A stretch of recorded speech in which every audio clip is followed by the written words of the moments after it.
Olá, tudo bem? Eu sou Wilson Silva, professor da Curios Centro Educacional.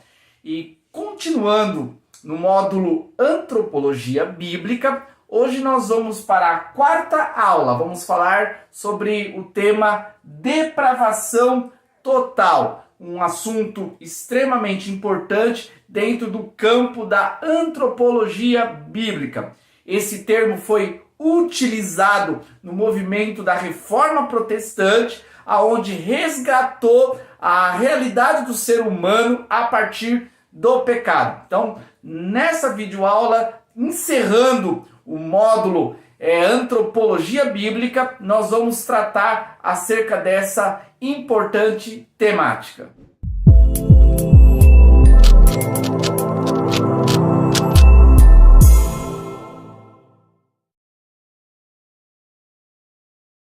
Sobre a relação ser humano e a sua natureza, o homem e o pecado, nós vamos ter aqui três abordagens distintas, três opiniões diferentes acerca desse assunto. Nós temos uma linha de pensamento que nós podemos identificar como o bom selvagem. Essa ideia, ela tem raiz no pensamento do filósofo Rousseau, que dizia que o homem é bom por natureza, mas a sociedade o corrompe. Ele vai dizer que o homem, na sua essência, no seu primeiro estágio, ele é puro, ele é bom, ele não possui a contaminação pelo pecado, mas com o desenvolvimento da sua relação com a sociedade, ele vai se corromper. Bom, há uma implicação sobre esse pensamento. Se realmente o ser humano ele traz essa bondade na sua essência, essa bondade aonde não tem nenhuma relação com a maldade, como entender uma sociedade aonde predomina o egoísmo, a inveja, a maldade, as discussões, o desentendimento? Então é complexo nós partirmos por essa linha de pensamento. Nós vamos ter aqui uma outra visão, que é a visão da tábula rasa. Mais precisamente, esse pensamento foi desenvolvido pelo filósofo John Locke. Ele dizia que o ser humano, na sua essência, ele é como uma tábula rasa, uma folha em branco, aonde ele vem a esse mundo sem nenhuma contaminação, sem nenhum traço, nem de bondade e nem de maldade. Nesse caso, ele vai dizer que o ser humano é neutro em relação à sua relação com a bondade e com a maldade. O homem não tem, na sua natureza, nenhum desses aspectos.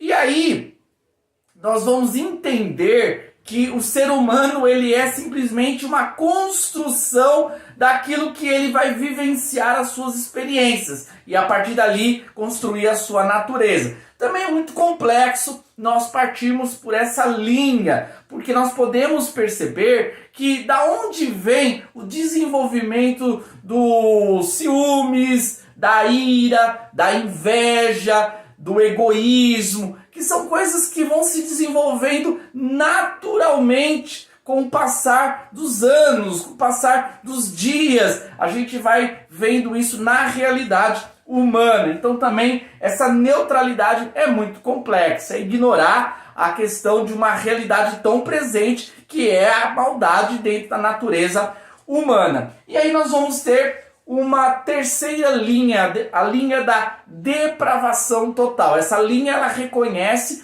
que o ser humano tem sim, na sua essência, na sua natureza, um envolvimento com a maldade. Isso já faz parte da própria natureza humana. O ser humano tem sim reflexos da bondade, da boa ação, dos bons sentimentos, mas a sua natureza, tanto no seu pensar, no seu sentir e no seu agir, possui uma influência da natureza pecaminosa, da maldade que já faz parte do próprio instinto humano.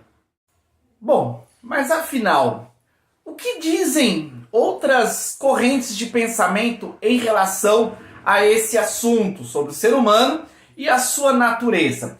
O senso comum, pensamento que já faz parte do cotidiano que, sem muita reflexão, nós podemos perceber no nosso dia a dia. O senso comum, ele vai afirmar que não existe um ser perfeito.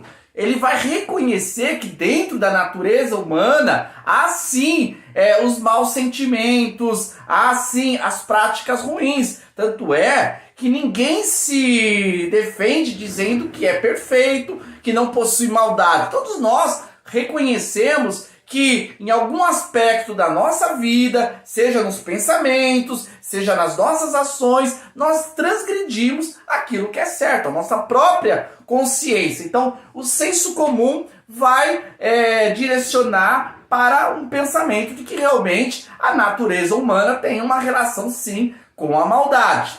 A ciência, que também tem algumas pesquisas dentro desse campo, ela vai reconhecer que, segundo algumas pesquisas que foram desenvolvidas, que há sim um efeito da maldade dentro da natureza humana. Em alguns testes que foram aplicados em algumas pessoas, tentando entender essa questão, que é uma análise muito complexa, sim, se chega à conclusão de que a maldade já faz parte da natureza de qualquer indivíduo. A própria psicologia também. Psicologia, que vai estudar a questão mais comportamental, ela vai perceber que já no início da formação do indivíduo já tem alguns aspectos, algumas tendências para práticas que não são boas. Então, a própria mente humana, e a psicologia vai procurar entender isso, existem traços que precisam ser tratados, que um homem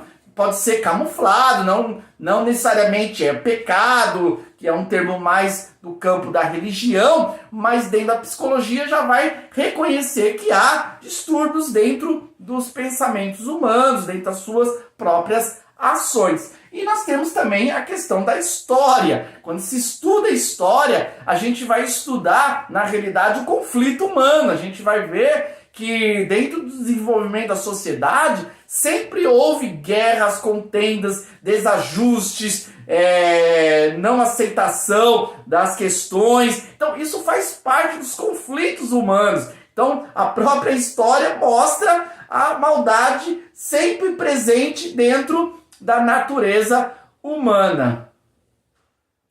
Mas e a teologia? Já que nós estamos estudando a antropologia bíblica, que é o estudo do ser humano a partir de uma visão bíblica, o que a teologia diz sobre isso? Então nós temos também aqui uma divergência em relação a esse pensamento.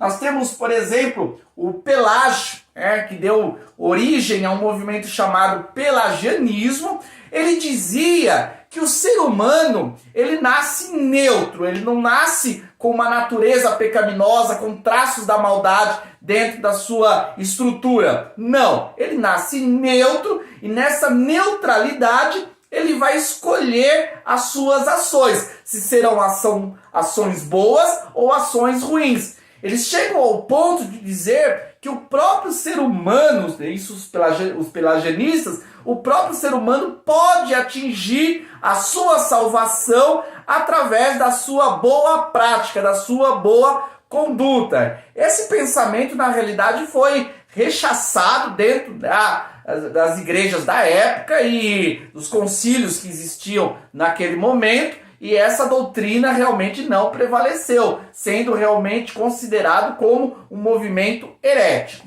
Aí nós temos os arminianos. Os arminianos, eles vão dizer que, diferente de Pelágio, o ser humano nasce sim com uma natureza pecaminosa. O homem nasce contaminado pelo pecado original, o pecado de Adão. Porém, ele tem um livre arbítrio para escolher, num determinado momento da sua vida, se ele quer continuar vivendo uma vida carregada por uma vida pecaminosa ou se ele quer ter uma vida transformada, regenerada, através da graça divina, do favor que Deus dá aos escolhidos, aqueles que se submetem à sua vontade. Também esse é um pensamento que de alguma forma reconhece o efeito do pecado sobre a vida humana, mas não de forma plena. Já os reformados, eles vão reconhecer o pecado original. O homem não nasce neutro em relação à maldade e à bondade. Não, o homem já nasce contaminado pelo pecado, o pecado original que vem lá de Adão.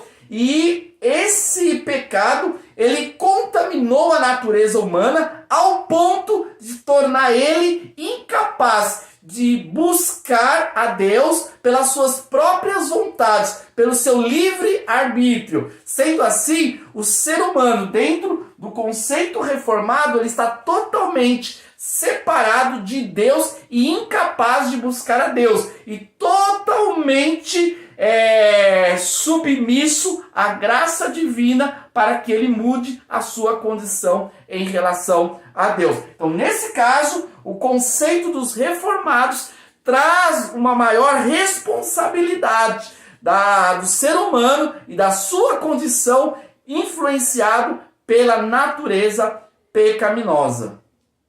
Vamos aprofundar mais a nossa compreensão bíblica e teológica sobre esse assunto.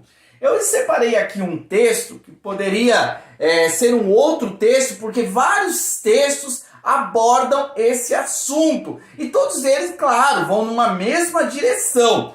O texto aqui que eu escolhi, o de Romanos 5,12, ele diz assim, olha, portanto, da mesma forma como o pecado entrou no mundo, nesse caso através de Adão, por um homem, e pelo pecado a morte, a separação de Deus, a morte espiritual, assim também a morte veio a todos os homens, porque todos pecaram. Então, por causa do pecado de Adão, veio a morte, e essa morte ela foi passando a todos. Então, esse texto e outros que trazem a mesma linha de reflexão vai abordar a não neutralidade do homem. O homem, sim, ele vem já ao mundo com uma natureza pecaminosa. Ele já vem influenciado por traços da maldade que são desenvolvidos ao longo da sua vida.